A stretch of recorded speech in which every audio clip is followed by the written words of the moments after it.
Let me take you to the movies now, to Nollywood, but not as you know it.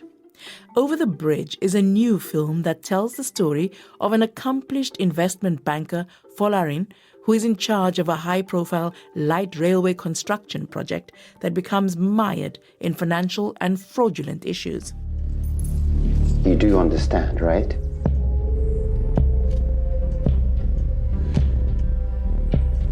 Yes, boss. I understand. So long we keep to our promise. The film has been praised for targeting corrupt business practices, but also for putting mental health under the spotlight. It's the directorial debut for Tolu Ajayi, and it recently had its world premiere here in the UK. Tolu came to London for the screening, but I spoke to him when he was back in Lagos. This is your first major film. You tackling corruption and a big infrastructure project head-on. It seems to me like it was a brave thing to do. One of the concerns I had were things that had to do with men, especially in the private domain. I really wanted to investigate the context of those people and how what these people do affects society and affects some of the people that are around them as well. It also plays out against the debris of some of the projects that have happened. The broken pillars are sometimes broken people or broken men who try to take these things on. Yeah, I was interested in the main character because he was quite a vulnerable character with his wife, fertility issues. He had a drinking problem and he was an honest man. So that combination seemed to weigh very heavily on him and the other men around him, and also having to be a role model, as it were, for the young man that he's his protege. It was a lot for him. Yes, our society is a bit hero deficient. Hero deficient, did you say? Yes. The moment someone starts to make you a promise, we all get behind him, we all rally. One of the things that this film really looks at is how they're conducting themselves, what are the issues that they have, and how those issues, of course, spread outward and continue some of the challenges that manifest on a broader spectrum as is corrupt. And the corruption could begin from within you.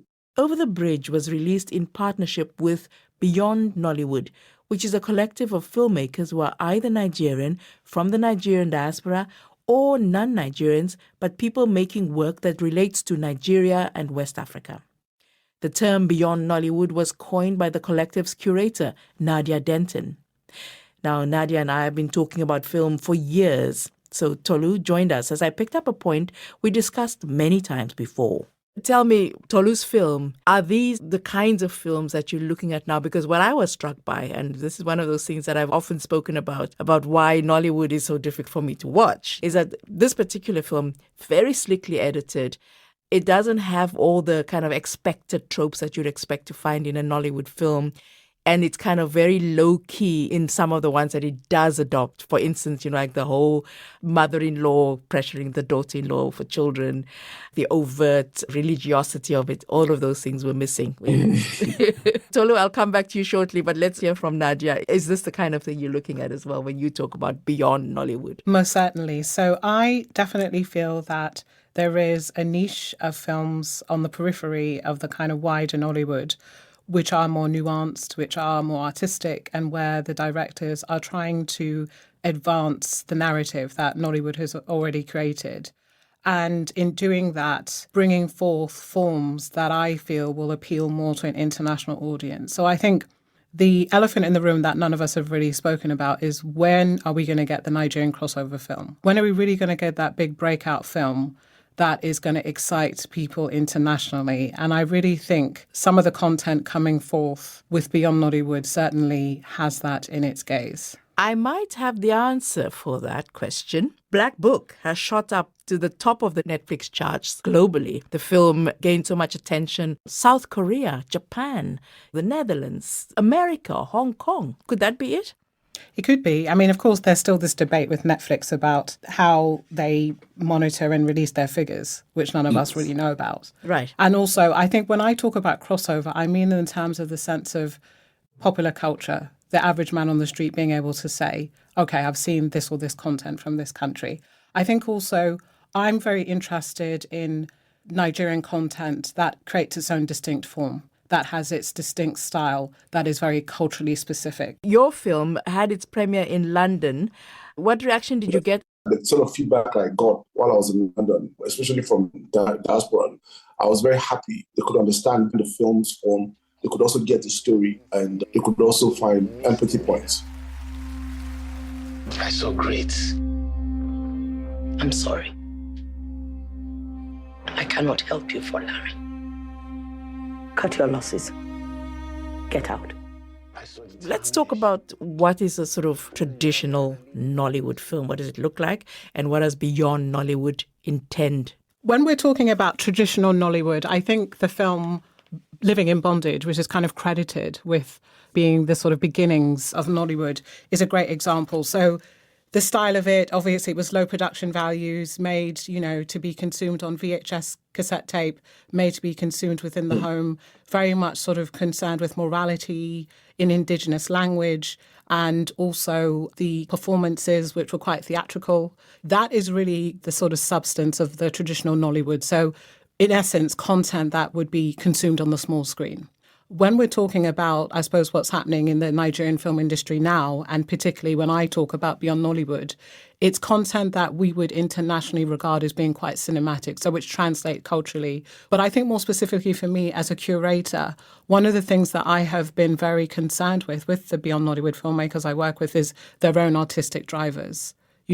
What is the statement that they want to make? What is their voice as a director? Because I think for a long time in Nollywood, it's very much been about more the business side, making money and the numbers. I'm much more concerned about content that I think can convert hearts and minds to understanding certain nuances about West African and obviously in this case Nigerian, and sort of understanding the heartbeat, and not content which feels to be a copy of genres we already have experienced from Hollywood. Let me turn to you, Tolu, for your definition of Nollywood, and would you describe your work as Beyond Nollywood? I believe Nigerian cinema and Nollywood being the current iteration of our films. There's a spectrum, and one of the beautiful things and finding new ways to tell the story. We also knew that the tone of the movie and the way we wanted to address it had to be in a different space. The biggest thing for Over the Bridge that I've heard is it's relatable. Right. Can I just tell you, the styling was amazing. The makeup artist and the wardrobe people were on point. It was fantastic. I love that aspect of it as well. And Thank that you. painting with the Lagos skyline on the one side and the Fisherman's Village on the other, and you turn it around and your perspective changes. I thought that was brilliant as well. I want to know who that painter was. I actually designed the painting myself. I did a sketch, and the painter is actually this kid. He's so talented and gifted. And what I was trying to essentially do, I was trying to create this sense of a balance and flipping things, and that there's a world over the bridge and there's also a world under the bridge. When you leave the current reality, there's a boatman that takes you to another reality. The ferryman, very well-known Yes. figure in all kinds of mythologies.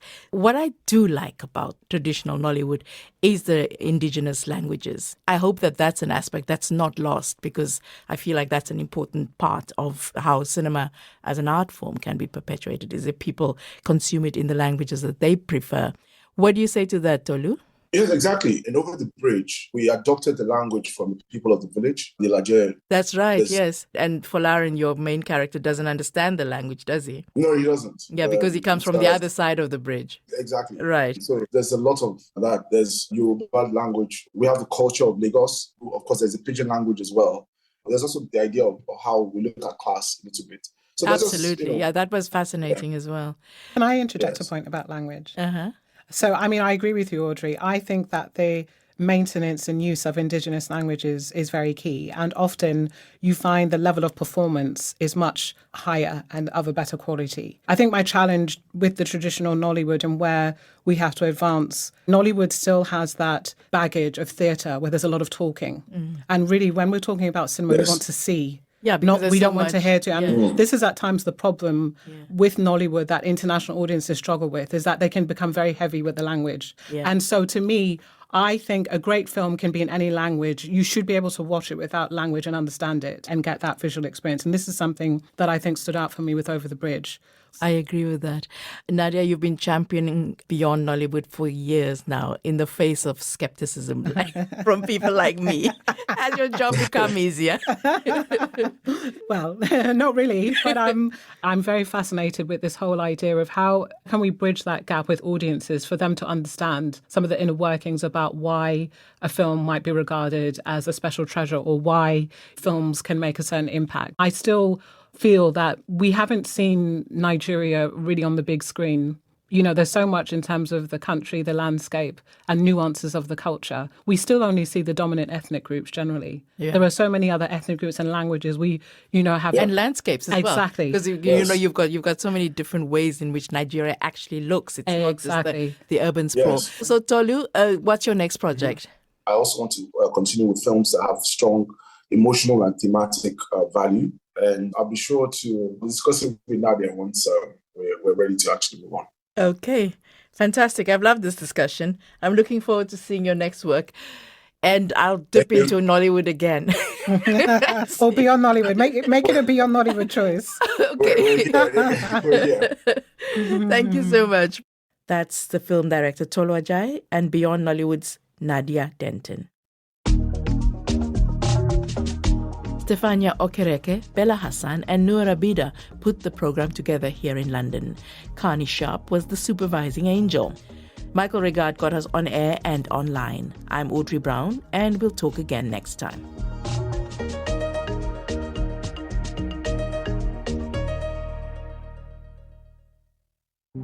The mountains have some energy. When you go there, this energy goes inside you. Amazing sports stories. Global tales that you may never have heard of, but probably won't forget. Runners have seen everything, from a family of abominable snowmen to a massive slug, or feeling like being on the edge of a cliff. Amazing sports stories from the BBC World Service. Find it wherever you get your BBC podcasts.